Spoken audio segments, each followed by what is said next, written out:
Mga boss, narito tayo ngayon sa Barangay Tigno. Ayan, nakakita nyo ba yun?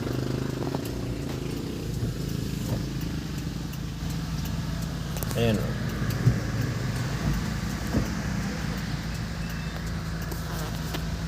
Magkakaroon tayo ngayon dito ng force evacuation para sa mga taga-barangay Tignoan.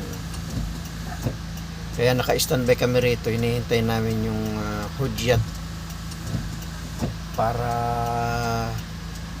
sa paglipat ng mga kababayan namin dito.